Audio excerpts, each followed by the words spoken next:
What's up everyone, Sam the Ashen here, and today we are going to be playing through part 3 of my first playthrough through Project Zomboid.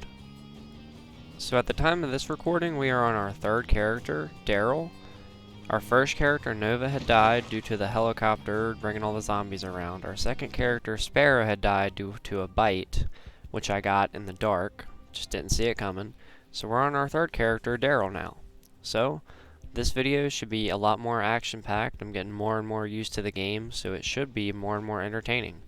I hope you guys enjoy the video. So I was taking Daryl out to scavenge to the schoolhouse when I noticed this zombie with a backpack. Usually when I see zombies with backpacks, I try to take them out to see if I can get anything. And to my surprise, this zombie was not just a random zombie. It was Nova, my very first character. When I saw that keyring, I was definitely surprised, so I'd finally found my first character's body. I got what I could off of her, and then stayed at the nearby house to sleep for the night because it was getting super late.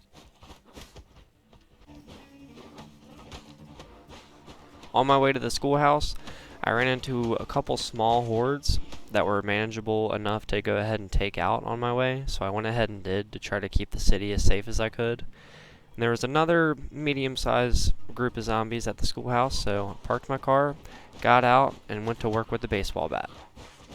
I do have multi-hit on, as you can tell, so that helps out a lot. Made it into the schoolhouse, and decided that I would try to level up my carpentry skill, because I noticed when I disassembled these picnic or lunch tables, I got a really good amount of XP from it. So I went ahead and got the XP while I could. I made my way through the school and landed in the library, and unfortunately it was really dark, so I tried to be as cautious as I could by pausing the game when I was looting, but it's still super sketchy even though I had a flashlight. So a group of zombies came out of nowhere, so I went ahead and took them out. Luckily they all came from one direction, because otherwise it would have been pretty sketchy. So I made it to the lounge room and went to sleep on the couch for the night to wake up the next morning. Luckily for me, I woke up alive. Before leaving the schoolhouse, I went back to the cafeteria to go ahead and finish off the rest of the lunch tables, and I read a little bit of a carpentry book to get the boost. So I leveled up my carpentry again, headed back home, read what books I could, decided I was going to do some work on the firehouse.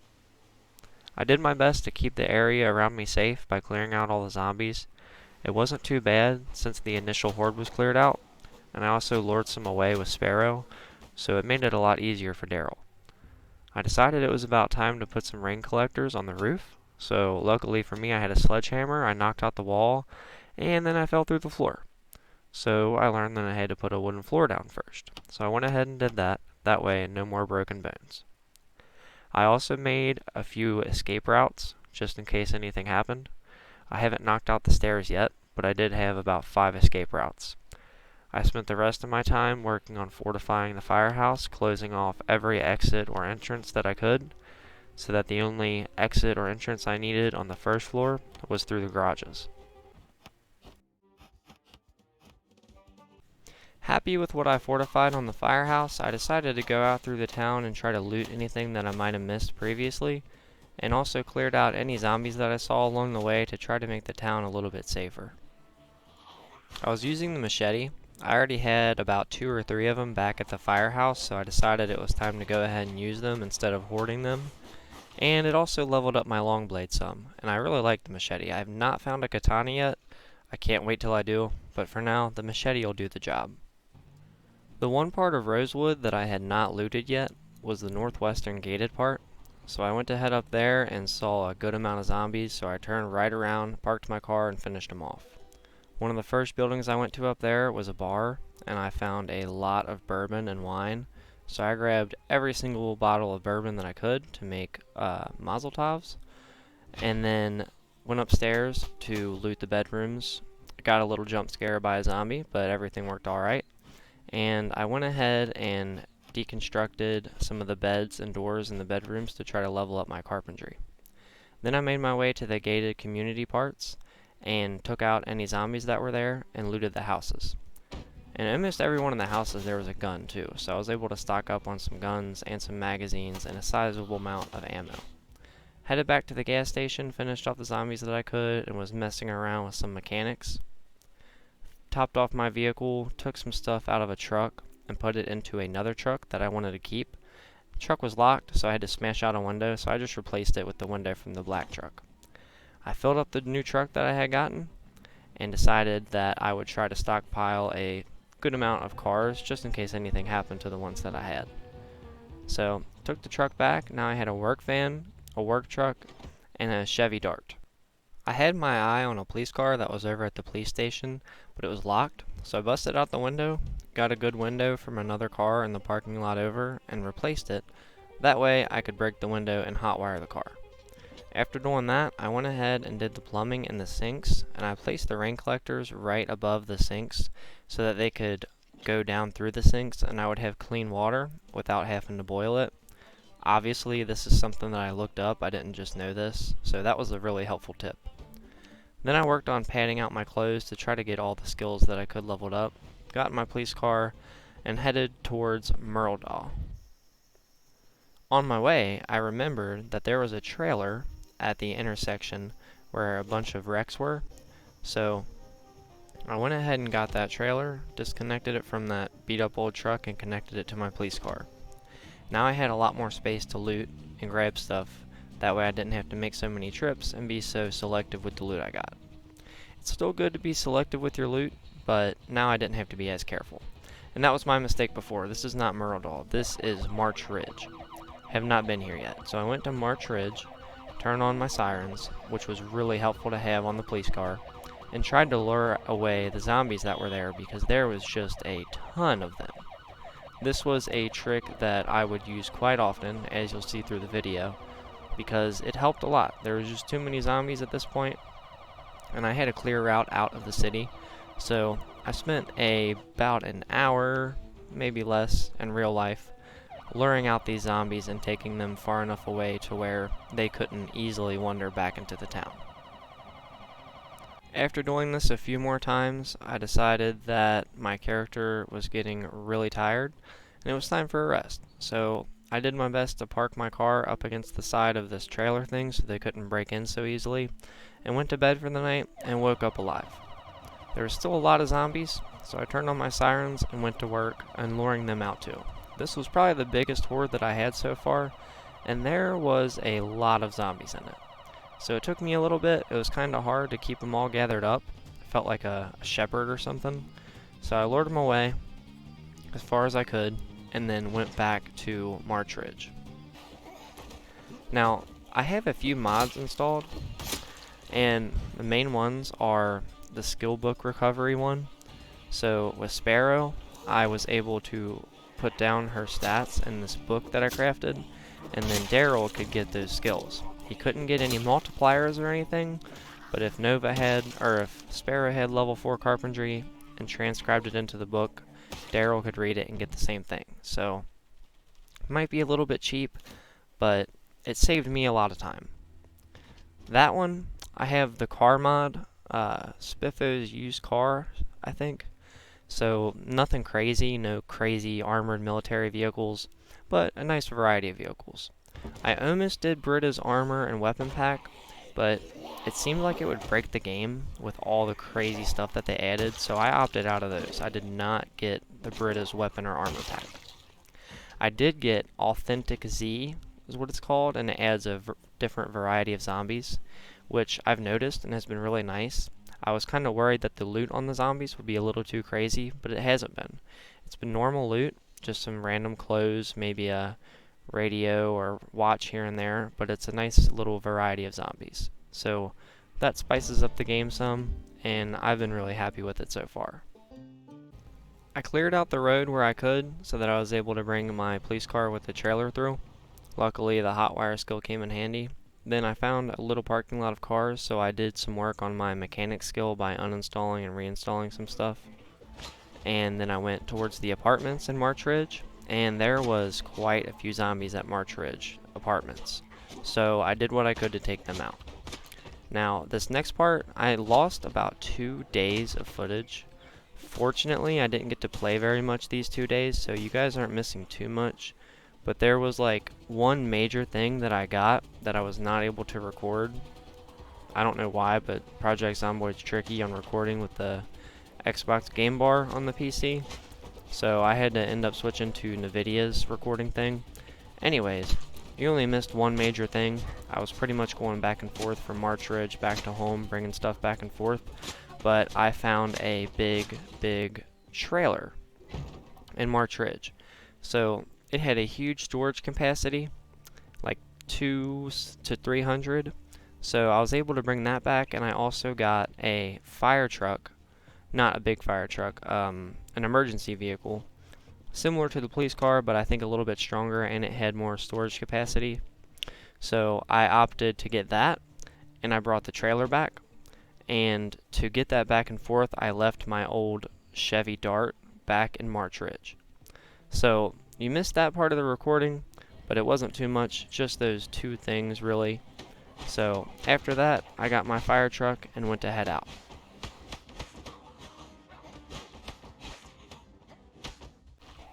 My goal here was to get to the video stores in Myrtledal, because I ended up watching some of the videos that I had collected because I finally got a generator back at the firehouse, and I got a metric ton of XP from the videos because I already had the multipliers from the books.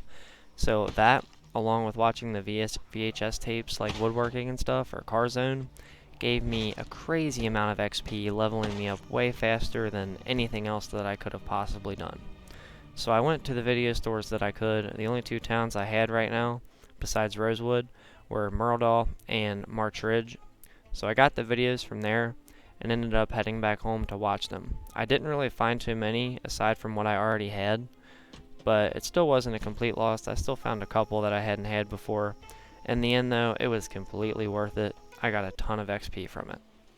Another goal while I was out was to work on my metalworking skill, so I went ahead and dismantled the car wrecks at the intersection by Myrtledal, and it was pretty worth it. I got a bunch of metal sheets and metal components and stuff, and I also got a ton of metalworking XP, and I had a little small surplus of propane torches because I hadn't been using them, but I've been picking them up.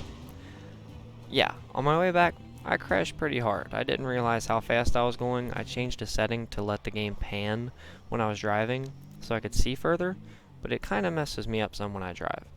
Anyways, it wasn't too huge of a deal. When I got back to Rosewood, I went ahead and parked by a parking lot and uninstalled the hood of the fire truck so that I could replace it with a better one. While I was at it, I figured I might as well go ahead and replace some other parts of the fire truck while I was there to get the overall condition up, and it would level up my mechanic skill, so it was a win-win. These cars were just sitting there. I'm on a solo game, so it's not hurting anybody else, so I went ahead and did that. Next up was a pretty big undertaking. I decided I wanted to go to Riverside. It wasn't too far away, but judging with the population of March Ridge, Riverside would probably be much worse. So I went through Myrtledal to get to Riverside, and Myrtledal was completely filled with zombies. I guess they all wandered there. Possibly after I led them away from March Ridge. I did lead a ton of zombies away from there. So there was a truck right there. I didn't want to mess up my fire truck, so I hotwired this truck, put a little bottle of gas in it, and rammed through some zombies. I'm not gonna lie, it was pretty fun. Okay, it was a lot of fun. I hadn't got to do this before because I didn't want to mess up any of my vehicles, so I got to really let loose with this truck. Then I noticed that the wheel fell off, and it was probably gonna give any minute. So I didn't want to risk it. I hopped out, got out my trusty pickaxe that I had found, which is one of my favorite weapons now, by the way, and went ahead and went to work on the remainder of the zombies. It wasn't too bad. I was able to pretty much backpedal and finish off the ones that were still alive. Luckily, my character didn't get too tired until I was already done killing all the zombies. Just as I was about to leave town, I noticed at the edge of the map there was a hardware storage place, or at least it looked like one, and I hadn't been there yet. And there was actually an annotated map that mentioned this place, because I mark all my annotated maps on my regular map. So I made my way inside and was very lucky at what I found. I found a bunch of really good melee weapons, a bunch of supplies like duct tape and wood glue. Wood glue seems to be the most important thing that I've found so far as construction stuff, because it repairs all the good melee weapons. So I was over here and I don't know what I was doing. There was only one zombie and I clearly saw it. I must have not been paying attention, and he got a bite attempt. Super luckily for me, he didn't break through the clothes, I guess, and so he didn't hurt me. Very, very lucky. So I went to a nearby house and slept for the night before I took off for Riverside.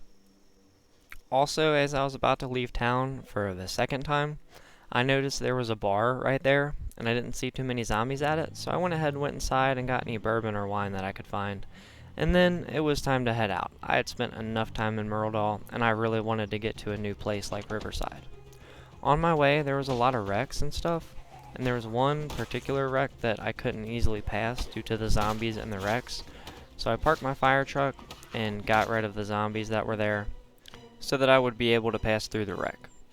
After finishing off the zombies, I made it through okay, and again on my way to Riverside, I noticed that there was a little diner and gas station, so I went ahead to take the engine parts off these cars, and a frickin' zombie snuck up behind me because I wasn't paying attention, again, and got a bite attempt on me. Very fortunate for me, it was just a laceration, and I was bleeding. No bite wound. Now, I know this doesn't mean that I'm not infected. I can still get infected. I think there's a 25% chance from a laceration. I think that's what I've read. So, it's still up for debate whether I'm going to turn or not. I was getting really close to Riverside. The time had come. And finally, I make it to Riverside. Unfortunately, it was really packed. Still injured on my arm, so fighting was not a great option right now. And it was pretty hard to drive with the trailer on the truck. So I maneuvered my way through the zombies as best that I could, and tried to find a spot to detach my trailer so that it would be a lot easier to get through the zombies, and maybe I could lead them away to open up a safe spot to get started on the city. Finally, I found a place, a little corner of a parking lot where I could detach the trailer really quick and get out of there before anything happened. I also marked it on the map so that I wouldn't forget where it was at. I drove about 10 seconds down the road to try to get some breathing room, because this is where we will leave off for the video. At this time, right now, this is as far as I've gotten. Swarmed by zombies, my arm is hurt so I can't fight very well, but I did make it to Riverside. So this could turn out really good, really lucky, or really bad. Could be the end for Daryl. Only time will tell. I really hope you guys enjoyed the video. I had a lot of fun making it. It's definitely been a roller coaster ride, but it's been great. I really appreciate you guys watching. I hope you come back next time to see part 4 and where Riverside might take us. If you enjoyed the video, liking the video, leaving a comment helps out a lot. I appreciate you watching, and if you want to see more, subscribing to the channel helps out a ton. That's it for today, and I hope to see you guys next time. Have a good one.